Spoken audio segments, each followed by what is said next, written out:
Bonsoir et bienvenue à ce nouveau numéro de Champion. Et c'est comme toujours un grand plaisir de vous retrouver sur les antennes de la Sen TV pour partager l'expérience et le parcours d'hommes exceptionnels. L'homme que nous recevons cet après-midi fait partie du quotidien des Sénégalais. Sur le plan politique, il fait partie de ceux qui ont eu à se battre pour façonner notre démocratie. Des amphithéâtres des universités françaises jusqu'aux prisons sénégalaises, il a toujours cru à un idéal et s'est battu pour ce qu'il pensait être un meilleur devenir pour ses compatriotes. La politique ne lui a certes pas toujours rendu son investissement en termes de sacrifice et de combat, mais il s'y est fait un nom, une place et une réputation qui a traversé les années. Et au moment où l'école sénégalaise est malade et en perte de repères, il peut être érigé en modèle. Il est d'ailleurs considéré comme le meilleur élève de tous les temps. Son parcours scolaire élogieux pourrait en inspirer bien des jeunes potaches.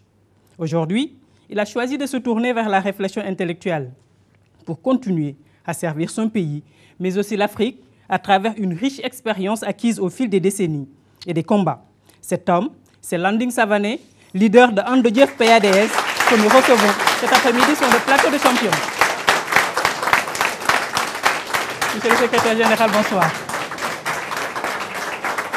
Prenez place.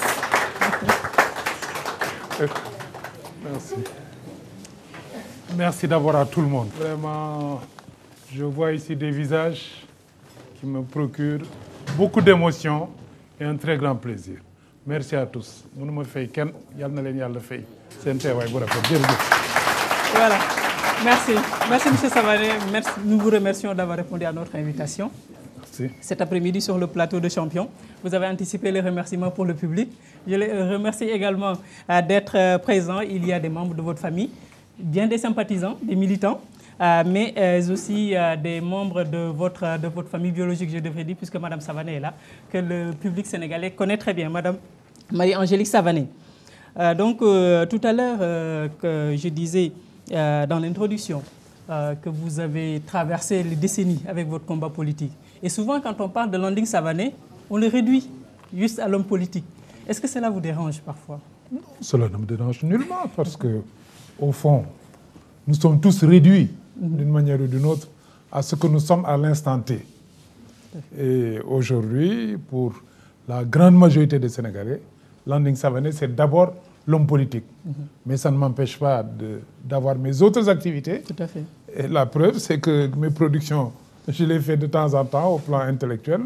La preuve, c'est que je participe à... Bref, le fait que pour les Sénégalais, Landing Savané soit d'abord un homme politique n'empêche pas Landing Savané d'être un homme multidimensionnel comme il a toujours été. Tout à fait. Et justement, par rapport à cette dimension, disons à ce profil multidimensionnel, vous avez écrit des ouvrages, vous l'avez dit tout à l'heure. Il y a d'ailleurs le tout dernier, c'est le grand tournant du XXe siècle que nous avons ici. Donc, vous l'avez commencé quand vous étiez étudiant? Non, en réalité, ça c'est une réflexion permanente. Tout à fait. Et les productions que j'ai faites marquent des étapes de cette réflexion. Quand, par exemple, j'ai commencé ma vie professionnelle comme démographe, j'ai participé à de grandes réunions internationales. La conférence mondiale sur la population à Accra en 1974 et plus tard la conférence mondiale sur la population à Mexico en 1984. Mais de la première conférence, j'ai tiré un ouvrage que j'ai écrit quand j'étais en prison en 1975. Senghor m'a accordé très gentiment des vacances, une année de vacances à Rebus. Et pendant cette année où j'étais en prison, j'ai pu écrire cet ouvrage et je l'ai publié ensuite. Est-ce parce que vous avez du temps ou c'est votre... C'était une réflexion. J'avais l'intention de publier, puisque cette fois-ci, c'est hors de prison que j'ai produit mon second ouvrage. Donc, je n'écris pas parce que j'ai du temps en prison, mais parce que j'ai des idées et Dieu a fait que ça a été une période où j'ai pu écrire ce que j'avais à écrire. Et ça a été un ouvrage qui est sorti, qui n'a pas eu beaucoup de publicité à l'époque, mais qui a circulé dans les milieux scientifiques, dans les milieux de démographes et des sciences du développement. Et qui a été très apprécié. Voilà. Nous allons y revenir d'ailleurs très largement tout à l'heure dans l'émission. Mais dans cette première partie, nous allons à travers un reportage revenir sur les quelques faits marquants du parcours de notre invité. On n'a certes pas pu tout faire puisqu'il a un profil multidimensionnel, comme il a dit, vous vous en rendrez compte d'ailleurs à travers ce reportage. Ce parcours a commencé à Bakel, où il a débuté l'école primaire. Un parcours qui a épousé aussi les temps forts de l'histoire politique du Sénégal lors des années de Blaise, de Senghor, en passant par Abdou Diouf, mais aussi Abdoulaye Wade et aujourd'hui Macky Sall. Landing Savané, un intellectuel dans la jungle politique, un reportage signé FC Média.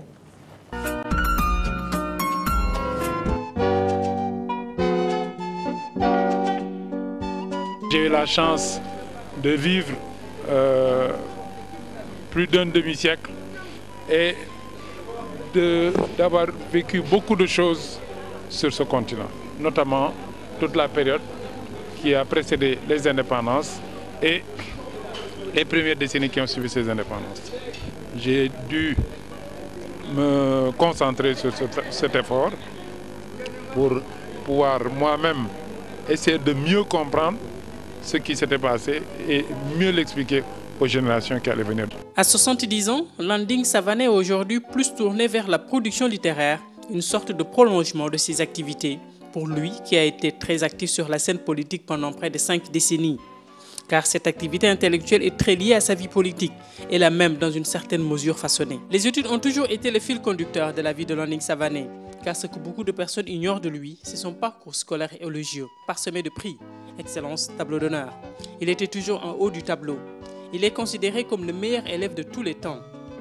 Cet excellent parcours l'a mené naturellement aux meilleures écoles de l'époque pour poursuivre ses études après le baccalauréat. Ali Fati, à l'époque surveillant général au lycée Van Vollenhoven, revient sur ce parcours scolaire. J'ai vu qu'il est arrivé à Van Vollenhoven en classe de 5e. Et il me laissera admis au baccalauréat en classe de mathématiques élémentaires. Landing Savané aura une bourse pour continuer ses études en France, à Paris, et à ce qu'on appelait à l'époque des classes préparatoires. Cap sur la France, et c'est pendant ses études en France, tout d'abord à Toulon, où il a suivi maths sup et maths spéciales de 1963 à 1966, puis à Paris, où il a obtenu en 1969 à l'INSEE un diplôme d'ingénieur statisticien, économiste, qu'il s'engage dans l'activité politique. Le jeune étudiant choisit l'idéologie maoïste dont le leader l'a séduit. Il entre dans la vie associative estudiantine à travers l'Association des Sénégalais de France dont il deviendra le secrétaire général en 1967, puis le président l'année suivante. Et c'est durant ces années, sur fond d'activité politique, qu'il fera la rencontre de sa vie. On s'est connus au cours d'une réunion d'étudiants de l'Association des étudiants sénégalais en France. Ça veut dire déjà beaucoup. Ça veut dire le lieu où on s'est trouvé, c'était un lieu de contestation, mais surtout de rêve d'avenir pour le Sénégal et pour l'Afrique. Et notre relation a tourné autour de ce rêve d'Afrique. De retour au Sénégal, Landing Savané poursuit ses activités politiques parallèlement à ses activités professionnelles à la direction de la statistique, et cela aura des conséquences. Ces positions politiques ont amené le gouvernement, ça ne les justifie pas, à l'isoler un peu, de sortir de la direction presque de la statistique et finalement le mettre oisif. Parce qu'aussi on était allé en prison. Je ne me souviens plus des dates exactes, il est allé à peu près 6 mois avant moi. Landing Savané connaîtra toutes sortes de brimades dans ses activités politiques. Marie-Angélique Savané revient sur cette époque avec forte anecdote. Mais à l'époque, la police débarquait sans mandat d'arrêt ou de perquisition et ils venaient souvent la nuit après 21h, ce qui n'était pas autorisé. Ils fouillaient notre maison, ils prenaient n'importe quoi. Quand ils voulaient, ils nous emmenaient. Moi, ils m'ont emmené alors que j'avais un enfant jeune. Landing était en voyage, moi j'étais seule avec la bonne. Quand la police venait, on n'avait pas peur. Moi je crois que ce qui caractérise cette période, c'est vraiment l'absence de peur. On avait une foi tellement grande dans nos convictions que lorsque les gens me demandent, mais je lui dis, mais j'ai jamais eu peur à l'époque. Maintenant, avec l'âge, avec beaucoup de choses qu'on sait, je suis persuadée que je ne peux pas faire ce que j'ai fait. J'ai eu à affronter la police, on a eu des manifestations, je me suis battue avec la police parce qu'on me donnait un coup, je donne un coup. On a fait des choses avec des femmes. On a distribué en pleine nuit des tracts. On a fait ce qu'on appelait à l'époque des dazibao. Maintenant, on écrit sur les murs. Nous, on n'avait pas d'autres moyens d'expression. J'ai passé une fois 8 jours dans la cage de la police centrale avec des prostituées.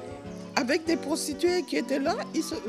Et moi, j'étais quand même arrêtée pour des raisons politiques qui n'avaient rien à voir avec tout. Mais pendant 8 jours, j'ai dormi, j'ai mangé, j'ai bavardé, j'ai sympathisé avec des femmes qui vivaient d'autres vies. Et pour moi, je ne l'ai pas vécu comme une humiliation à l'époque.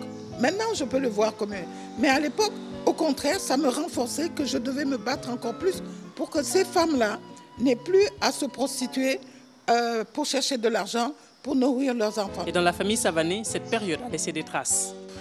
En tant qu'enfant, bon, j'ai vécu les choses sans trop comprendre ce qui s'est passé parce que pour moi, c'est mon père. C'est à cela que ça se limitait au moins jusqu'à un certain âge. Donc beaucoup de choses qui se passaient, aussi bien les périodes qu'il a passées en prison, les tensions qu'il y avait autour de la famille et de la maison étaient un peu incompréhensibles pour moi à l'époque. Bon, maintenant, évidemment, avec le recul et la compréhension des choses, je me rends compte que nous tous, on a été témoins de pas mal de moments historiques du Sénégal, en tout cas de ce qui concerne la vie politique du Sénégal. Et c'est quand même un atout. À un très jeune âge, moi particulièrement, j'étais éveillé et très intéressé par la politique. La tradition à la maison, c'était toujours de voir en famille le journal de 20 h et après dîner. Et durant ces dîners, donc, on discutait beaucoup de ces événements. Donc effectivement, ce n'était pas quelque chose de normal, j'imagine, pour un enfant de 8 ou 10 ans de parler de certains événements. Mais ça nous a beaucoup marqué, ça a fait que, bon, je crois que les deux, nous sommes devenus aussi des adultes très intéressés par la politique, très intéressés par le monde dans lequel nous vivons et voulant être aussi des acteurs dans ce monde.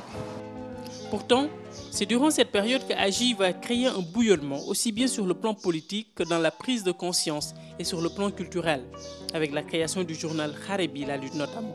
Les mouvements culturels, les associations ASC qu'on a créées se sont développés très vite et il semble même que les Baba Mal et autres étaient dedans, okay, avant d'être artistes comme ça. Okay. Mais l'orientation de ces choses-là était difficile parce que trop disparate. Alors, on a créé le journal. D'abord, le premier journal qu'on a sorti, que personne ne connaît, c'était Le Fils du Peuple. Et clandestin. Et on y relatait les problèmes et on le distribuait la nuit clandestinement. Et après, on a vu que ça marche et que c'est possible de le faire. Et c'est là qu'on a créé le Kharebi, la lutte. Et on l'a sorti pendant peut-être 3 ans ou 4. Et on tirait quoi? 500 exemplaires. Mais on le distribuait jusqu'à Tambacounda. Moi-même, j'allais jusqu'à Kaolack pour distribuer la nuit. Et je revenais à mon bureau à 8 h pile comme tout le monde. Okay? Mais ce qui nous faisait la publicité, c'était le gouvernement lui-même qui répondait à nos articles. Donc tout le monde se dit où est cet article et chacun photocopie et distribue. Donc le journal était devenu diffusé au moins 5 fois plus que ce que nous étions capables de faire. Voilà. Donc ce journal aussi a été un des moments forts parce que ça a mobilisé beaucoup de monde et ça a soudé un peu le relationnel entre nous, entre la direction du parti et la base. Vous voyez, sortir un journal clandestin à l'époque, c'était creuser des trous, des sous-sols, parce qu'on avait des machines Ronéo qui faisaient des bruits épouvantables et les gens étaient obligés de travailler comme ça. Ensuite, le plus dur, c'était la distribution. Faire en sorte que le même jour, la même nuit, sur toute l'étendue du territoire, on distribue notre journal Kharebi. Puis ce sera Diaye Dolebi, le prolétaire 1978, le premier journal d'opinion qui aura lui aussi autant, sinon plus de succès. Et durant ces années, Landing Savané va se positionner comme leader naturel. Majib Ndiaye nous explique pourquoi. Les raisons pour lesquelles Landing a pris le leadership, bien que j'étais plus âgé que lui, c'est d'abord son engagement. Il était plus engagé que tout le monde. Et il était plus actif que tout le monde. Il était très sincère dans son engagement. Et il avait un contact plus facile que moi, notamment. Moi, je ne rentre pas trop facilement dans les gens. Okay? Je suis très prudent. Lui, il est très ouvert, je le qualifie de naïf souvent, mais n'importe qui, n'importe quand, il est avec, il parle. Moi, je ne peux pas. Et l'autre chose, c'est que, comme je l'ai dit tout à l'heure, il est loyal. Voilà. Vous pouvez lui dire ce que vous voulez. Si vous êtes d'accord sur une chose, il ne descendra pas de là. Et vous ne pouvez pas être surpris. Il n'y aura pas de surprise. Ça, c'est une certitude. Sur tout le temps, malgré les prisons, les manifestations où on se fait tabasser, il a gardé le même axe. Et l'axe était de faire confiance aux autres. Et il a toujours fait confiance aux autres. Mais il faudra attendre le départ de Léopold Sédar Senghor et l'arrivée d'Abdou Diouf pour qu'en 1981, qu'il y ait le multipartisme total. Ande Diouf est enfin reconnu. Mais ce changement va bouleverser les fondements de ce parti de gauche. Quand Abdou Diouf est arrivé, il n'y avait plus d'intellectualisme, d'explication, de justification, de socialisme africain sur lequel on pouvait débattre. Il y a simplement, vous pouvez parler, mais vous ne pouvez pas avoir le pouvoir. Voilà. Et ça nous a beaucoup perturbés parce qu'on n'est pas habitué à la ligne de masse. Gagner des voix en souriant à tout le monde, y compris à des gens qu'on a envie de gifler. Voilà, on ne savait pas le faire. Et ça nous a décalé par rapport au reste. Ande Diouf ne participera donc pas aux élections de 1983. Il le fera en 1988, mais sans illusion. Et c'est seulement en 1993 qu'AJMRDN, qui va se muer en AJPADS, sera véritablement prêt pour des joutes électorales. Amadou Guiro, aujourd'hui secrétaire à la vie politique du parti, revient sur ce processus.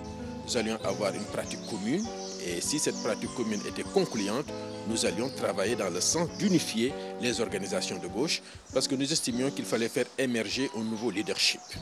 C'est ainsi donc qu'après la campagne électorale donc de 88, M. Savané s'était présenté comme candidat des sans-voix, candidat sans illusion, parce que nous n'avions aucune illusion quant aux résultats donc des élections. Nous avions fait une campagne commune. C'était la première fois que des organisations, ici si je peux dire donc de mai 68, des organisations de la gauche révolutionnaire participaient à un processus électoral. Donc ça a été une très bonne campagne, donc une très bonne leçon. Donc pour nous, une première expérience. Lorsque nous avons fini donc cette campagne électorale, nous avons engagé maintenant les discussions pour dire qu'il fallait aller dans le sens de l'unification des organisations de la gauche sénégalaise. Parce qu'après 88, il y a eu beaucoup de mouvements, le peuple s'était radicalisé, mais il y a eu la table ronde et certains partis avaient rejoint donc, le gouvernement de Diouf donc, à l'époque. Ce que nous avions refusé, en particulier, donc M. Savané aussi avait refusé donc, cette option donc, de rejoindre le gouvernement de Diouf. C'est ainsi que nous avons engagé un certain nombre de discussions avec un certain nombre de courants. Il y avait bien sûr le courant Ande Diouf MRDN, l'Organisation socialiste des travailleurs. Il y avait également une autre sensibilité des courants maoïstes qui était l'UDP, l'Union pour la démocratie populaire, qui était dirigée à l'époque par Amédée Racine Guissé, donc qui s'est engagé dans le processus.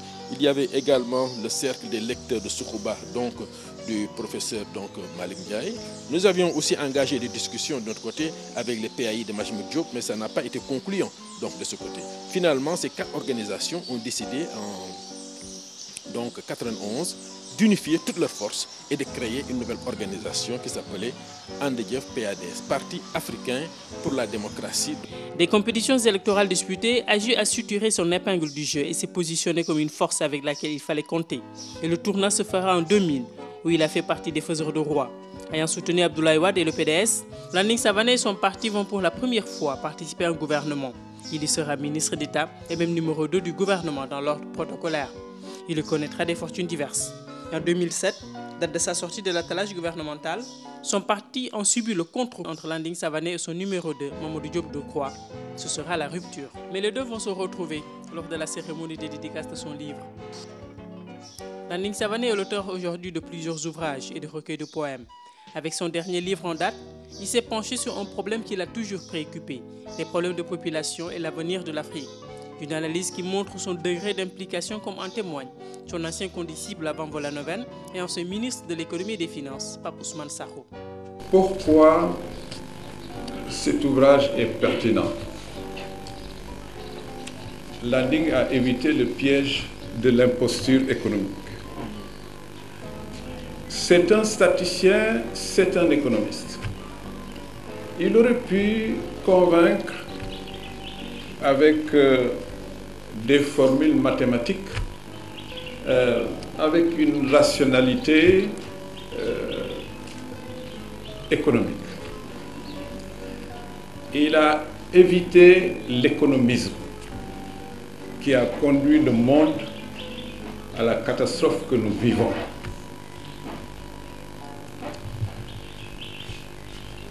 L'économisme, c'est de considérer que l'homme doit être au service de l'économie et l'économie au service de la finance. Lorsqu'on lit son livre, il a renversé cet ordre en s'inspirant peut-être de la déclaration de Philadelphie. En regardant le parcours de Landing Savané, on pourrait dire que cet homme n'a pas fait bénéficier suffisamment de son expertise à son pays. Mais pour son épouse et militante de la première heure d'AJ, il l'a fait à sa manière, sans être obnubilé par le fauteuil présidentiel. L'analyse que je fais en tant que sociologue, à tout moment, il y a des leaders charismatiques qui se lèvent pour une idée. L'idée, c'était peut-être pas d'être président, mais c'était de faire prendre conscience aux Sénégalais de la nécessité de changer les régimes politiques, de la nécessité d'impliquer et de mettre en œuvre une démocratie qui permette aux gens de s'exprimer, de vivre heureux et d'avoir accès aux ressources essentielles. C'est un homme politique, mais je verrai surtout d'abord sa dimension intellectuelle. Voilà, sa dimension intellectuelle qui est très importante, qui lui permet de faire des analyses fines et pertinentes. Mais également, c'est cette dimension intellectuelle peut-être aussi que constitue sa force, mais aussi sa faiblesse, tant qu'intellectuel. Parce que, comme on dit, c'est un homme de vérité, qui dit ce qu'il pense, qui ne sait pas ruser. Or, en politique, il faut ruser. Il fait l'analyse concrète de la situation concrète, comme il dit, il donne son point de vue. Ce qui est très important et positif, mais peut-être qu'en politique, ce n'est pas toujours ça, donc qu'il faut véritablement faire. Landing Savané est aussi un leader très respecté en Afrique et particulièrement dans la sous-région. Sa médiation a été sollicitée dans différents conflits, comme au Libéria, en Sierra Leone ou encore au Congo. Proche de Thomas Sankara, il a eu à intervenir personnellement pour protéger sa veuve Mariam Sankara. Aujourd'hui, la reconversion qu'il a entamée en produisant des ouvrages pourra lui permettre de partager sa riche expérience avec la jeune génération. J'ai pu avoir cette possibilité parce que Landing, fondamentalement, je l'ai dit tout à l'heure, était un homme bon, pas complexé. Il n'a jamais eu de complexe par rapport à moi qu'on dise, c'est parce que tout le monde disait c'est elle qui porte le pantalon. Effectivement, nos caractères sont différents. Lui, il est plutôt introverti. Moi, je suis extraverti. C'est normal que les gens me voyaient aller venir, je suis passionné, je m'exprime de manière plus forte, etc. Mais je vous assure qu'à l'intérieur du groupe, les pendules étaient à l'heure parce qu'il est beaucoup plus têtu que moi, mais il avait une force intérieure. Parce que sa force, je crois, même politique, c'est qu'il a une force intérieure. C'est un homme qui n'a pas de complexe par rapport à rien. Bon, il a eu de la chance, Dieu l'a fait, il est beau. Donc peut-être déjà ça, c'était un bon handicap. Dieu lui a donné l'intelligence. Il a pu faire avec des gens beaucoup plus âgés que lui. Parce qu'au lycée, il était quand même le plus jeune en terminale. Il a pu traverser toutes ces époques. Ça lui a donné une espèce de confiance en lui qui fait que politiquement, il n'est pas atteignable. C'est-à-dire, quel que soit ce que les gens vont faire, lui, il a cette assurance. Alors, un homme qui est comme ça, c'est évident qu'il peut supporter une femme qui est brillante, une femme qui parfois a été au devant de la scène alors que lui, il était derrière. Parce qu'il ne s'est jamais senti remis en question. Je crois que ça, c'est sa force qui fait ce qu'il est aujourd'hui et qui fait son charisme et qui fait que je l'aime peut-être.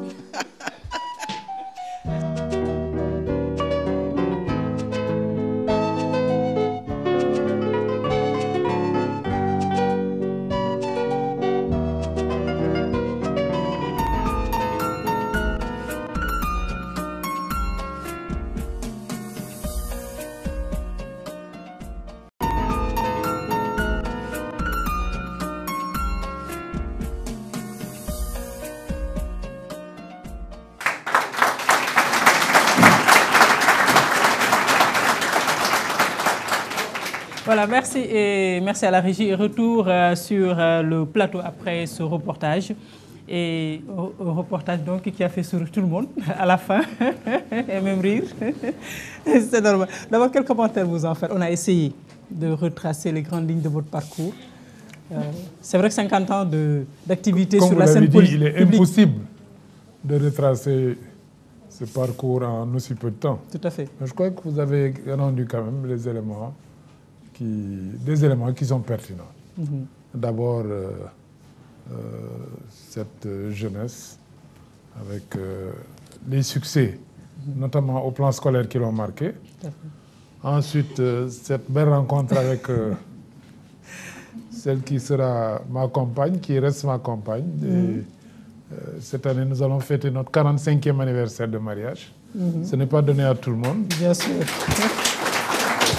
Et pendant cette vie de couple, des batailles, toutes sortes de batailles, que nous avons vécues ensemble dans une solidarité peu commune et avec des résultats. Parce que le résultat, ce n'est pas toujours d'être président de la République. Le résultat, c'est de s'ancrer dans ses convictions et de les proposer aux générations qui sont là et d'aider à armer cette jeunesse et cette population pour les combats à venir. Je crois que ça, nous l'avons réussi et c'est très important. Et nous sommes heureux aussi d'avoir eu des enfants qui ont partagé, qui ont adhéré.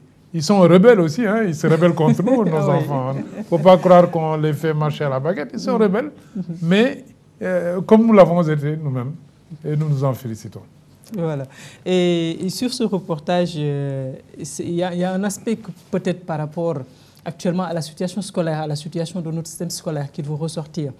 C'est le fait que vous avez eu un parcours, je le répète encore, élogieux. Et M. Fati est là, ancien surveillant général du lycée Van Vollenhoven, devenu lycée Lamine Gueye. Il était devenu le premier censeur noir de ce lycée de référence.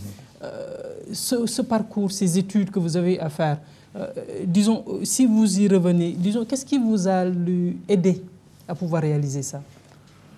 Alors, ce qu'il est intéressant de dire, c'est qu'en réalité, je suis entré au lycée Van Vo dès la 6e. D'accord. Mais en 6e, je n'étais pas à l'internat. En 6e, j'étais demi-pensionnaire. Et j'ai eu des problèmes même pour aller au lycée parce que en 55, je devais passer l'entrée en 6e. Mais comme je n'avais que 10 ans et que c'était la période coloniale, le colon m'a refusé la dispense d'âge qui devait me permettre de me présenter à l'entrée en 6e. Donc, j'ai dû redoubler mon CM2 parce que je n'avais pas l'autorisation de passer l'entrée en 6e. J'ai attendu une année et en 56, j'ai passé l'examen d'entrée en 6e et j'ai réussi. D'accord. Je suis allé à Van Vo. Et je signale aussi, sans vous interrompre, que vous avez commencé l'école très tôt, à cette époque. C'est pour ça d'ailleurs que je suis arrivé si tôt. Voilà, à Bakel. Voilà, c'est à...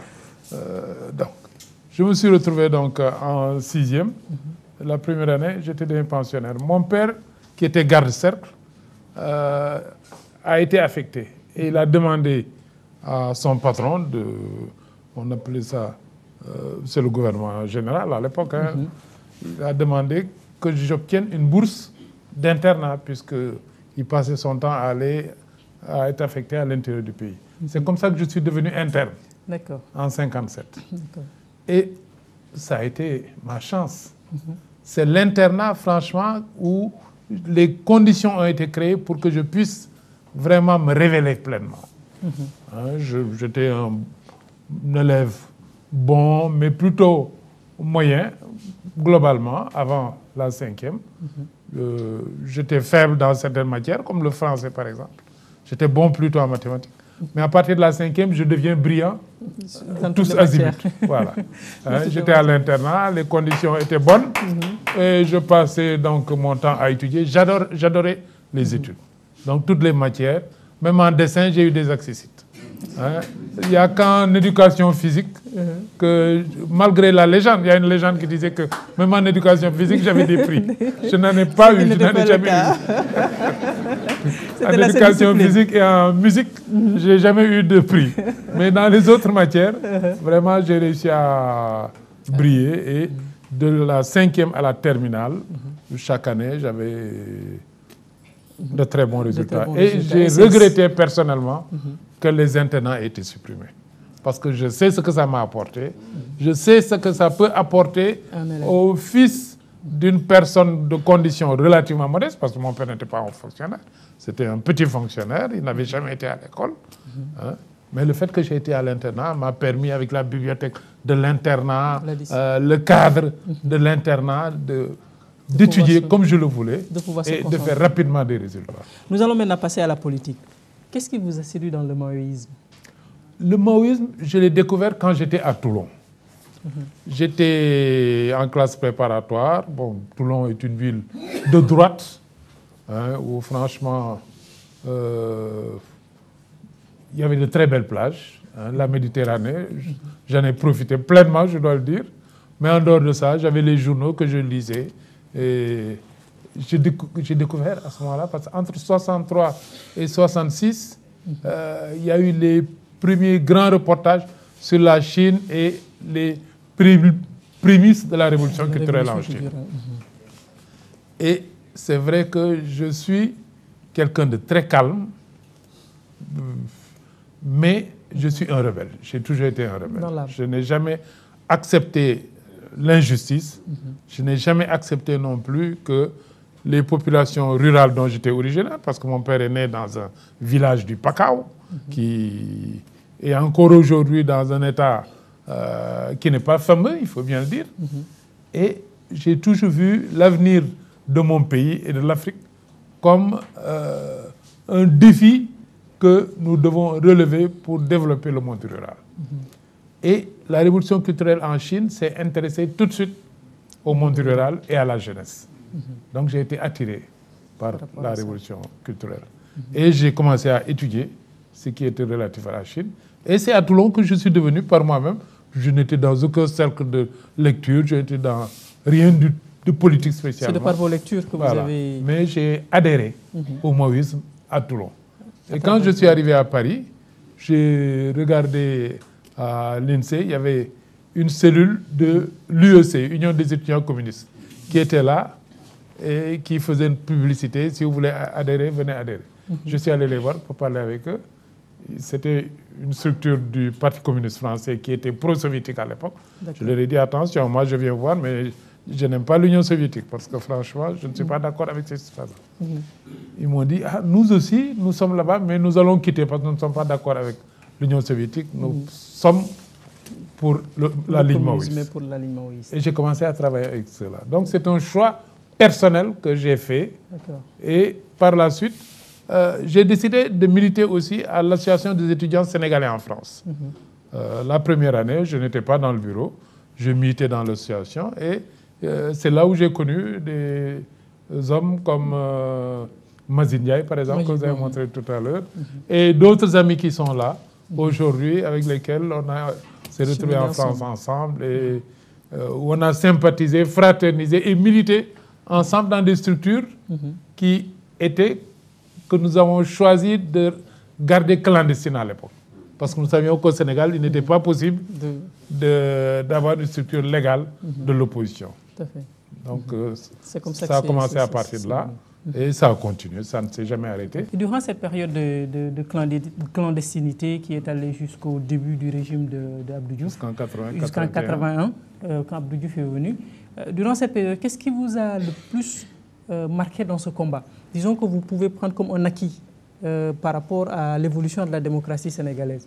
Hormis les emprisonnements, votre épouse me disait, à part Mamadou Dia, Landing Savané est l'homme qui a été le plus emprisonné au Sénégal, mais les gens ont tendance à l'occulter. Oui, c'est vrai, c'est vrai. Mais d'abord, ces emprisonnements, ça énerve souvent les gens de m'entendre le dire, c'est que ces emprisonnements m'ont permis de me rendre compte quand même que le régime politique au Sénégal était beaucoup plus humain que ce qu'il y avait dans beaucoup de pays. Parce que j'ai eu à aller aussi dans d'autres pays à faire des rapprochements. Je pense que même quand on allait en prison, même quand on se battait contre des policiers. Dans d'autres pays, on vous aurait tué facilement pour des choses équivalentes. Sans suite. Ici, la vie humaine a quand même beaucoup de valeur si on compare à ce qui se passe ailleurs. Et ça, c'est quelque chose qu'il faut reconnaître. Maintenant, nous nous sommes battus. Nous nous sommes battus et de mille et une manières. Je crois que quand j'ai été arrêté, par exemple, en 1975, je revenais d'une mission à l'extérieur. C'est à l'aéroport qu'on m'a accueilli pour m'emmener directement au commissariat central et le lendemain me livrer à Rebeuss. Bon, mais j'ai eu une chance que beaucoup de leaders n'ont pas eu, c'est que mon père a été gardien-chef de la prison centrale de Rebeuss. Et donc j'ai vécu là-bas comme fils du gardien-chef. Puis j'ai vécu à la prison de Liberté 6. La Liberté 6, qui s'appelait le camp pénal. Mon père a été régisseur là-bas. Donc quand je suis venu, le fils du régisseur. Oui. Donc j'ai eu un régime de faveur, entre guillemets, dans ces prisons-là, parce que pour eux, c'est le fils de... Et mon père, qui était régisseur et gardien-chef au lendemain des indépendances, a fait quand même des réformes très positives dans ces prisons-là, qui ont fait qu'il a laissé une bonne opinion au niveau des prisonniers et qu'on continue à le louer, etc. Mais ça, c'est un aspect des choses. Mais le plus important, c'est la bataille que nous avons menée pour que le régime change dans ce pays, la bataille que nous avons menée pour qu'il y ait une démocratie réelle au Sénégal. Et nous constatons que cette bataille a prospéré parce que après ces années de prison, que d'autres aussi ont eu à subir, nous n'avons pas été les seuls à être en prison. Nous avons créé des coalitions de tous les partis qui n'étaient pas reconnus, exigé d'être reconnus, et un journal comme Diaye Dolebi que nous avons créé a joué un rôle très important dans la bataille pour la démocratie. Et dans la prise de conscience aussi. Voilà, dans la prise de conscience, parce que à partir du moment, quand c'était clandestin, c'était déjà important, mais quand le journal, nous avons créé le premier journal politique d'opinion au niveau du Sénégal, c'était un événement politique majeur, et ça a créé une situation qui a obligé le régime à se rendre compte du fait que le temps était venu quand même de démocratiser davantage. Et justement, quand il y a eu ce premier pas vers la démocratie avec l'arrivée d'Abdou Diouf en 1981, et 2 ans après, il y a eu les élections de 1983 et vous n'y avez pas participé. Nous n'avons pas participé parce que nous avons poussé pour qu'il y ait la démocratie, mais nous restions très méfiants. Nous nous disions, la bourgeoisie recule toujours pour mieux sauter. Ils ont reculé parce que la pression est trop forte. Mais dès qu'ils auront l'occasion de revenir sur les acquis, ils vont le faire. Et nous avons dit, nous gardons nos structures clandestines intactes et nous n'allons pas nous jeter dans le piège du parlementarisme parce que d'abord, les élections vont être truquées de toute évidence et nous allons mettre le peu d'argent que nous avons dedans et nous n'allons pas engranger grand-chose.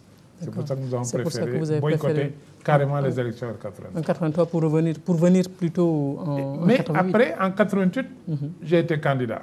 Même si j'étais candidat sans illusion. Comme justement, sans illusion. Alors, c'était paradoxal. Candidat sans illusion, on se demande pourquoi participer si c'est sans illusion. Tout à fait. Parce que nous avons vu, en analysant les élections de 83, que même si les élections sont truquées, pendant la campagne électorale, on a la possibilité, à travers les médias, de faire une campagne extraordinaire. Et que cette campagne permet au pays de connaître le parti, de connaître ses leaders, et que donc c'était un moyen important de faire avancer notre cause. C'est pour ça que nous avons dit, nous allons être candidats en 88, en sachant que nous ne ferons pas de résultats significatifs, mais ça permettra au peuple sénégalais de savoir qui est Landing Savané. Et effectivement, il faut reconnaître que cette campagne-là a eu un écho extraordinaire dans le pays, ce qui nous permettra 5 ans plus tard, en 93, quand nous participerons à de élections de faire des résultats beaucoup plus consistants, même si nos moyens n'étaient pas aussi importants. Et même d'entrer à l'Assemblée. Voilà. Durant le magistère du président Diouf, vous symbolisez le refus de l'entrisme. Exact. Est-ce qu'aujourd'hui, avec le recul, vous ne vous dites pas que vous auriez pu le faire et que cela n'aurait peut-être pas trop affecté votre carrière politique? Peut-être. En termes d'hypothèse, si on est honnête, on ne peut pas dire ce qui se serait passé si on avait fait autre chose. Bien sûr. On peut, il y a des hypothèses, il y a des scénarios qui peuvent être envisagés. Si on regarde, d'autres partis ont participé au régime de Diouf, qui était de gauche comme nous. Le PIT a été au gouvernement à l'époque, la LD a été au gouvernement à l'époque. Nous avons refusé. Mais aujourd'hui, tous ces partis sont là et chacun mène sa vie selon sa conception. Et on ne peut pas dire qu'ils aient payé un prix excessif pour le fait qu'ils ont participé au gouvernement à l'époque. Mais ce qui était important pour nous, c'était de vivre nos convictions. Parce qu'en politique, on ne peut pas faire une chose et son contraire. Il faut à chaque moment essayer d'être cohérent par rapport à soi-même. Et j'ai toujours pensé, le parti a toujours aussi travaillé sur cette ligne, qu'on ne peut pas être avec quelqu'un et contre quelqu'un. On ne peut pas participer au gouvernement de quelqu'un qu'on a combattu toute sa vie. Et le Parti socialiste, nous l'avions combattu toute notre vie. Nous estimions que ce n'était pas judicieux de participer à un gouvernement parce qu'à ce moment-là, nous rentrions en contradiction avec nous. Tout à fait. Et ce combat a continué jusqu'en 2000 avec le président Wade. Exact. Vous avez été le premier à le solliciter pour le mettre, disons, comme dirait de l'opposition, pour justement en finir avec ce régime socialiste. Oui, parce qu'en 98, au moment des élections de 98, les élections législatives, en regardant les résultats, je me suis rendu compte que, au fond, le PS et ses alliés avaient fait à peu près 50%. L'électorat s'est frité. Et l'opposition, autant. Donc, nous étions dans une période d'équilibre. Alors que toutes les élections précédentes avaient été gagnées par le Parti socialiste. De manière nette. Et en discutant au niveau des camarades, je leur montrais que si on trouve la bonne formule, les prochaines élections seront perdues par le Parti socialiste. C'était une question de faire une projection des résultats sur la période à venir. Et ça nous a amené à réfléchir sur quelle formule magique pouvait permettre à l'opposition de gagner ces élections de 2000. Nous avions l'intention, en 1998, nous avions dit que je devais être candidat aux élections de 2000. Mais nous nous sommes rendus compte que si j'étais candidat, on allait diviser l'opposition, affaiblir l'opposition et on risquait de rater le coche en 2000. On a dit, bon, il faut trouver mieux. Et pour cela, il fallait arriver à faire l'unité, avoir un candidat d'unité. Le candidat d'unité qui était possible, ce n'était pas moi, parce qu'à l'époque, nous avions toujours les divergences au sein de la gauche. Et si l'un d'entre nous était candidat, les autres n'allaient pas suivre. Mais nous avons dit, on va proposer à Wade d'être candidat, pas de son parti, mais d'être notre candidat de l'opposition. Pour que l'opposition puisse se retrouver derrière lui et qu'on puisse éliminer vraiment le PS du pouvoir. Le régime socialiste. Pour nous, quand même, 40 années de pouvoir, c'était trop. Cette vision a prospéré parce que dans une première étape, nous avons créé le pôle de gauche, où la LD, le PIT et nous sommes entendus avec d'autres partis de gauche pour soutenir Wade. Et par la suite, évidemment, nous avons pu créer ensemble cette grande coalition qui a pu abattre. Voilà, et puis qui a renversé le régime socialiste. Vous avez participé pour la première fois au gouvernement. Vous étiez devenu un élément important de ce régime. C'est exact. De ce régime libéral. Mais après, il y a eu le contre-coup. Il y a des conséquences au niveau de la marche même de votre parti. Naturellement. Est-ce qu'avec le recul, vous ne regrettez pas ce compagnonnage avec le président Wade? Ce compagnonnage était indispensable parce que d'abord, ça fait partir le Parti socialiste. Oui. Sans ce compagnonnage, le Parti socialiste aurait pu continuer à diriger le pays et nous ne le souhaitions pas. Parce que ce que les gens ne comprennent pas toujours, c'est que si le Parti socialiste était resté au pouvoir en l'an 2000, avait essayé de rester au pouvoir, ça pourrait déclencher même une guerre civile dans ce pays. La jeunesse en avait assez du Parti socialiste. 40 années de Parti socialiste, vraiment, c'était une humiliation et la jeunesse ne voyait pas de perspective d'avenir. Donc, il fallait, au-delà de nos ambitions de parti, voir l'avenir du pays. Il fallait faire partie de ce régime-là. Et la seule façon de le faire partir, pour nous, c'était de se coaliser de cette manière. Maintenant, nous aurions pu après la défaite du Parti socialiste, dire non, nous n'allons pas au gouvernement. Mais c'était absurde et contradictoire. On ne peut pas se battre pour faire partie du régime, jouer le rôle que nous avons joué dans cette stratégie et dire que nous n'allons pas en assumer les conséquences. Nous avons donc accepté d'aller. D'autant qu'il fallait aussi avoir une expérience du pouvoir. Nous n'avions pas accepté auparavant d'y aller quand d'autres partis de gauche étaient allés avec le PS.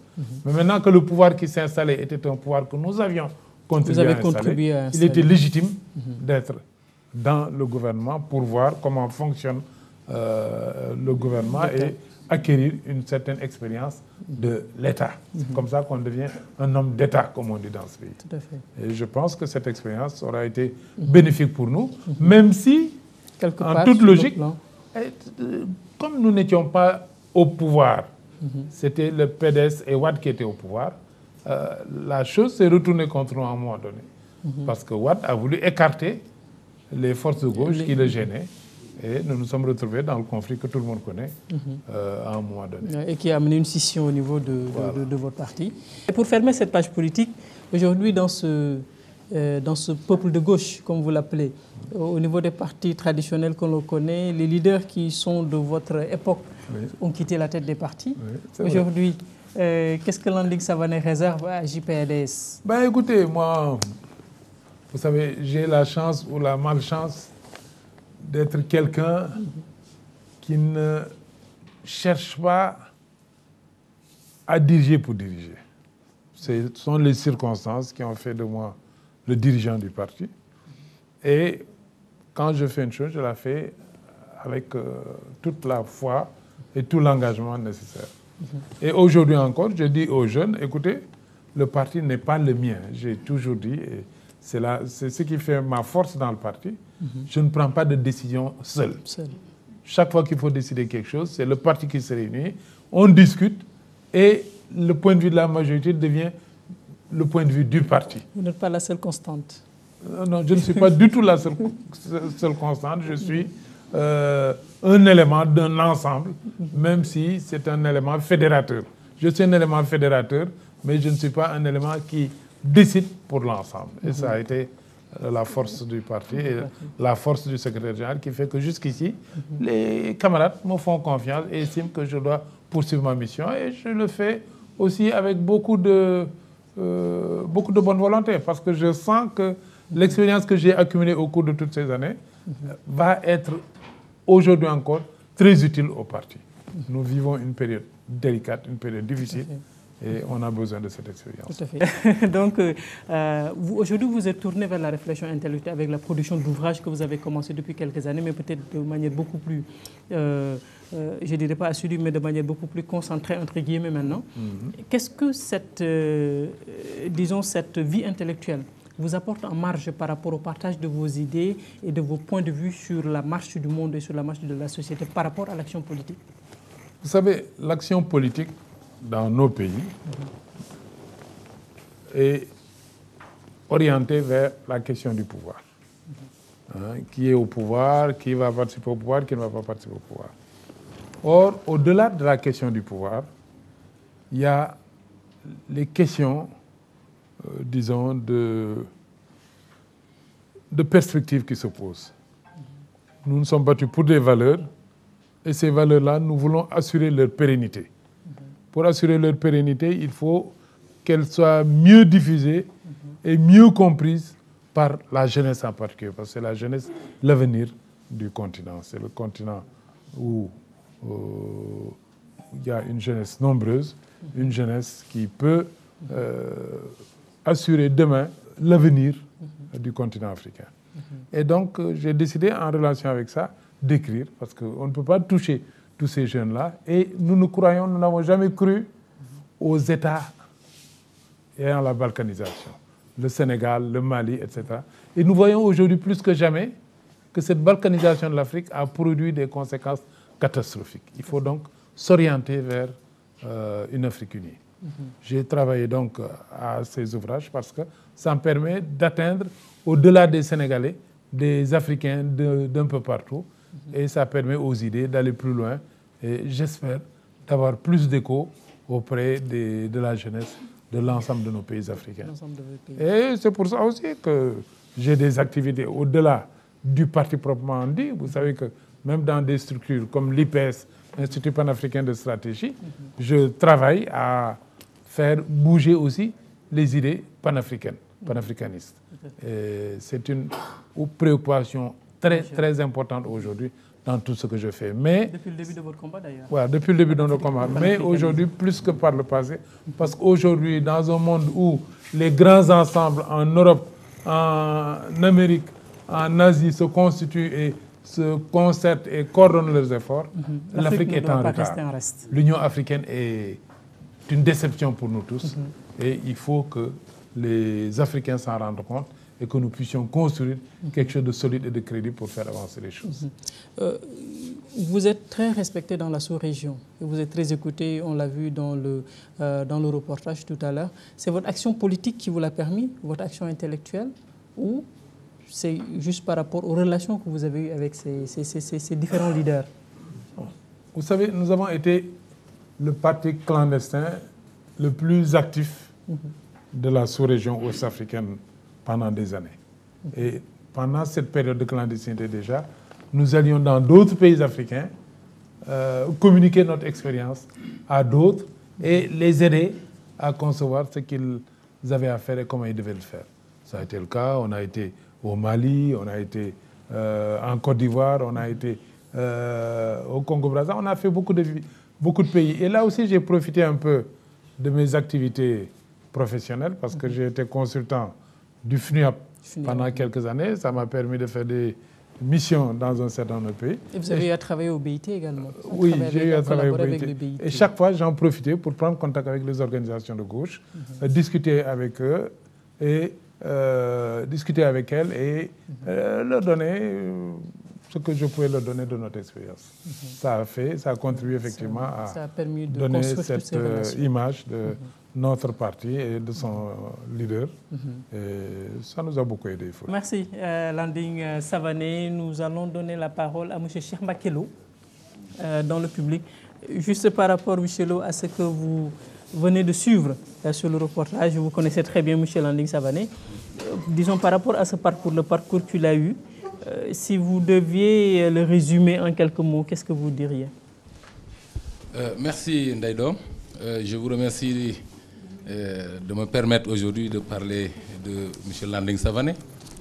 Landing qui est notre leader, le secrétaire général de notre parti, et avec qui j'ai travaillé surtout pendant ces dernières années, où je suis très proche de lui parce que j'ai été son directeur de cabinet politique. Et je pense que le reportage que vous avez fait sur lui montre l'homme multidimensionnel, comme vous l'avez si bien dit. Et au niveau du parti, je parlerai plus du parti, parce qu'il l'a si bien dit, il nous a, en tout cas nous jeunes, moi j'en ai profité parce qu'il est plus âgé que moi, mais j'ai eu à bénéficier de son expérience, mais je sais qu'il nous a appris à être droit. Il nous a appris, effectivement, comme il l'a dit, à discuter et à prendre des décisions sur le plan de manière démocratique. Et c'est ce qui a fait aujourd'hui, avec la crise que nous avons traversée, que nous avons pu réussir. Il nous a montré qu'il faut être toujours combatif. Et nous sommes dans ce sillage.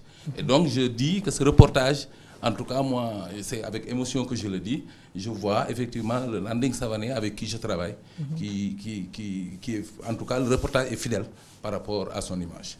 C'est un homme vraiment qui nous, en tout cas à nous jeunes, c'est un exemple que nous allons suivre pendant notre cursus. Voilà, merci. Merci, docteur Cheikh Mbacké Lo.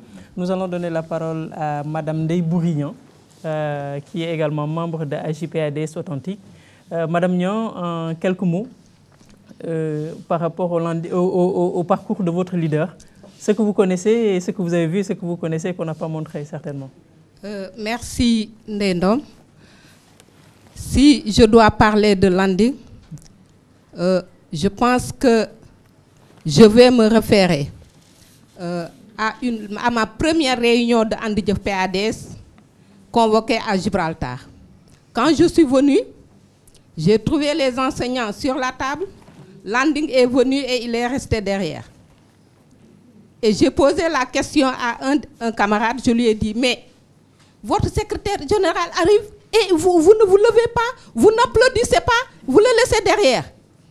Et le gars m'a dit, le camarade m'a dit, non, là, ces choses-là, on laisse ça au PS et aux autres. Mais ici, on est des camarades. Et il l'a si bien dit dans son intervention. Ce que je retiens de Landing, c'est que j'ai fait 31 ans de militantisme dans Andi Diouf. Si ces années-là sont soustraites de mon âge, je pense qu'il n'en restera pas beaucoup. Mais ce que j'ai appris de Andi Diouf, on l'a dit, la loyauté, la droiture, le sens des responsabilités. Et ça, très sincèrement, je parlais à un ami l'autre jour, mon fils, qui me dit, si je te regarde en fonction de ton engagement politique, en fonction de ton comportement vis-à-vis de nous, vis-à-vis des autres, je vous envie. Mais si je vous regarde en tant que pour des dividendes politiques, vraiment, je ne vous envie pas. Et je pense que, je lui ai dit, il faut m'envier, parce que nos idées sont jusqu'aux Nations Unies. Et tous ceux qui gouvernent aujourd'hui s'inspirent de notre programme fondamental, qui a été élaboré par Andi Diouf PADS, par nous-mêmes, et qui aujourd'hui, dans la plupart des sphères les plus élevées du pays, on trouve des éléments de Andi Diouf. Donc, nous, même si notre parti, même si notre leader n'est pas allé au pouvoir, nous sommes au pouvoir par nos idées. Merci, Ndendo. Merci. Merci, Madame Nia. Merci, Madame Nia. Donc, un dernier mot, M. Savané. Disons, par rapport justement à cette... Je rebondis sur ce qu'a dit Madame Nia par rapport à cette perte de valeur dont on accuse souvent les politiciens, disons les politiques, je préfère dire, les politiques d'en être l'auteur par rapport à la marche de la société. Et vous êtes quelqu'un qui est crédité d'être très droit par rapport, disons, à la plupart des politiques. Comme disait Monsieur Guiraud, vous n'êtes pas rusé, vous ne faites pas de la ruse. Et peut-être que cela vous a handicapé aujourd'hui. Qu'est-ce que vous dites par rapport à ces antivaleurs qui sont prônées? Les antivaleurs sont là, règnent en maîtresse dans la plupart de notre société. Mais nous sommes contents de camper dans nos valeurs et de rester fidèles à ces valeurs. Parce qu'encore une fois, vous savez, le mensonge peut triompher un certain temps, mais fondamentalement, c'est la vérité qui aura le dernier mot. On le dit dans tous les adages, dans tous les pays. Et nous sommes des militants de la vérité, nous sommes des militants de la justice, nous sommes des militants du progrès. Et ça a plus de valeur que tout le reste. Je vous remercie de nous avoir consacré du temps et de nous permettre de le dire aux yeux de l'ensemble des populations de notre pays et d'ailleurs. Et nous continuerons notre combat, Inch'Allah. Merci. Merci, Landing Savané, d'avoir répondu à présent à cette émission. Merci également à tous ceux qui ont œuvré pour le bon déroulement de cette émission, à ce public qui s'est déplacé en masse aujourd'hui pour venir assister à cette émission. Nos remerciements à votre épouse, Madame Marie-Angélique Savané, pour qui j'ai beaucoup de respect et d'admiration, et à toute votre famille, ainsi qu'à tous ceux qui nous ont permis de réaliser ce reportage, M. Fati, qui est là dans le public, M. Guiraud, mais également M. Majimia et les autres que vous avez vus. Un merci particulier à Moustapha Goudiaby, votre responsable presse, pour l'aide précieuse et sa disponibilité.